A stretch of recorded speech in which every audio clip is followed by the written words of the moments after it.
तो हेलो दोस्तों, नमस्ते। और कैसे हैं? चंदा भाभी ब्लॉग में आप लोग का स्वागत है। और आज हमारे मदरसा में मतलब हमारे मोहल्ले में कुछ साफ सफाई का नुक्कड़ नाटक रखा गया है, वो आप लोग के दिखाती हूँ।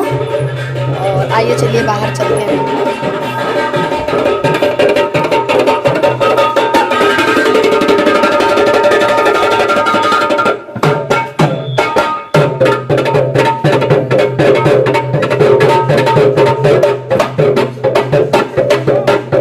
कैमरा करके दिखा दो पीछे।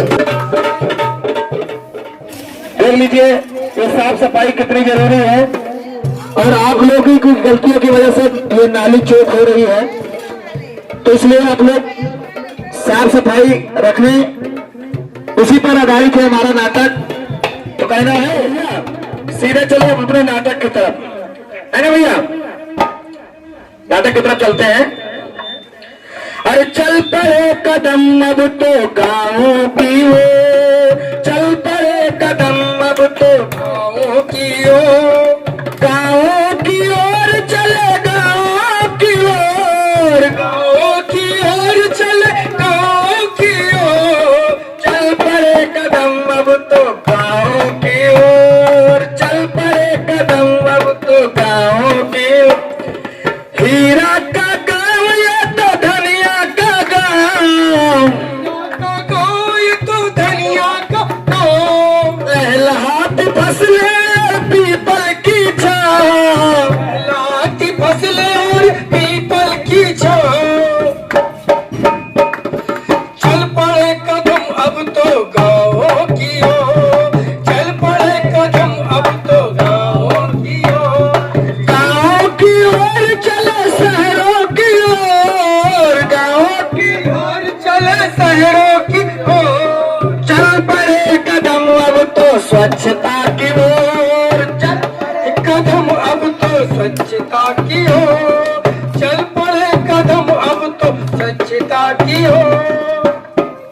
इसलिए साफ सफाई हमारे लिए कितनी जरूरी है और कितना जरूरी है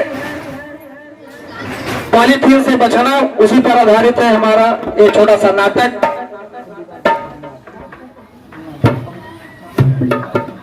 ठीक है, आइए चलते हैं नाटक एक गांव की कहानी। हाँ, तो एक गीत के साथ चलते हैं अपने इस नाटक की तरफ। तो कहना है भैया, अरे चलत मुसाफिर मोहली और पिंजड़े वाली मुनिया, चलत मुसाफिर मोहली और पिंजड़े वाली मुनिया, चलत मुसाफिर मोहली और पिंजड़े वाली मुनिया, पिंजड़े वाली मुनिया हो पिंजड़े वाली मुनिया, पिंजड़े वाली मुनिया हो पिंजड़े वाली मुनिया, चलत मुसाफिर मोहली और पिंजड़े वाली मुनिया, चलत मुसाफिर मोहली और पिंजड़े वाली मुनिया। अरे राम लखन भैया, भैया हम जिस घर में जब से पैर रखे हैं जमाए हैं, हमारे पापा बहुत बीमार चल रहे हैं। हाँ, हमारा लड़का बहुत बीमार है। देखो भैया, तुम्हारी बीमारी का कारण मालूम क्या है? क्या है?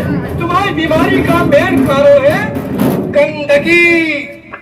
क्या कह रहे हो? जैसे लग रहा है तुम मतलब आपको समझा रहे हो तुम गंदगी। गंदगी मतलब क्या है?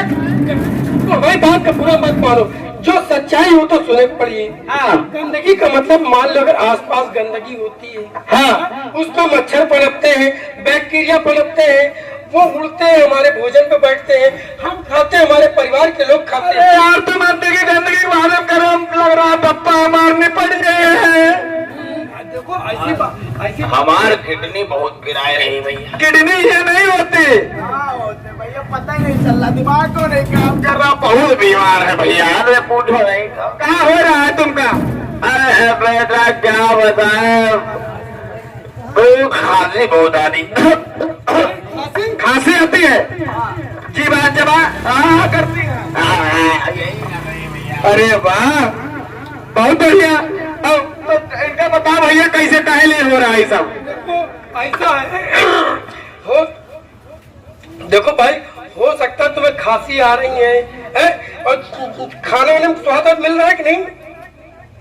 हाँ, थोड़ा बहुत लग रहा है। थोड़ा बहुत? हाँ, थोड़ा बहुत लग रहा है। आप लोग भी सुन ले, अगर किसी को खाने में स्वाद नहीं आ रहा है या फिर खांसी आ रही, चकड़न हो रही है या फिर उसे जो है रुक रुक कर बुखार आ रहा है, बुखार जा ही नहीं रहा, तो तुरंत आप जो है सरकारी अस्पताल में अपनी जांच कराएं। हो सकता है ये ऐसी बीमारी कोरोना नामक बीमारी हो। क्या मतलब हमारा बापा मर जाएगा? भैया रो ना, ऐसा नहीं है, तुम तो गलत समझ लेते हो। कोरोना कोई ऐसी बीमारी नहीं है कि जो है, हाँ बस इससे थोड़ा परहेज रखना होता है, इनका खाना पीना अलग कर दो। अरे हमारे पापा मर जाते तो हमका जोड़ को धन दौलत राह मिल जाए जल्दी। अरे सबसे बोला यार, ऐसे विचार नहीं होने चाहिए तुम्हारे। और फिर देखो हमारे देश में कई तरह की बीमारियां हैं। अब जैसे कि गंदगी से मच्छर पनपते हैं, उनका हमारे बैठते हैं, खाने पर मक्खियां बैठती, मलेरिया होता है, डेंगू होता है, हैजा होता है, कॉलरा होता है, उल्टी, दस्त, पलटी, यानी कि मस्तिष्क ज्वर तक का हो जाता है। तो मच्छर काहे पनपते हैं भैया? अरे मच्छर ये होता है, जैसे आप पन्नी है, कूड़ा कचरा है, खास करके पन्नी, लोग अपने घरों का कचरा इधर उधर देखा नहीं, कोई दिखाई पड़ा, नाली में डाल दिया। अब नाली में डाल दिया तो वहाँ जल भराव होएगा, पानी निकल नहीं पाएगा, पानी फैलेगा तो उस पर मच्छर बैठेंगे कि नहीं बैठेंगे। तो इसलिए आसपास गंदगी ना रखें और पानी को जाने दे, अगर कहीं कचरा फंसा तो उसको खोल दे। हाँ एक बात ये कि आप जो लोग आप सिंगल यूज पन्नी करते हैं, जो सिंगल फेस पन्नी होती है, उसको आप अपने घर न लाएं, नहीं तो करेंगे आप, हमारा देश भुगतेगा, आपका परिवार भुगतेगा, क्योंकि ये पन्नी न सड़ती है न गलती है जल्दी। अगर आप इसको जलाएंगे तो पर्यावरण प्रदूषित होगा, हम आप सांस लेंगे, वही जहरीली सांस हमारे शरीर में जाएगी। और भैया पन्नी जलाने के बाद में उसका अवशेष रह जाता है और वो जिस जगह पर रहता है उस जगह की मिट्टी बंजर हो जाती है। और हाँ, अगर खेतों में आप डाल देते हैं तो उसके रासायनिक तत्व जो है वो जमीन के अंदर चले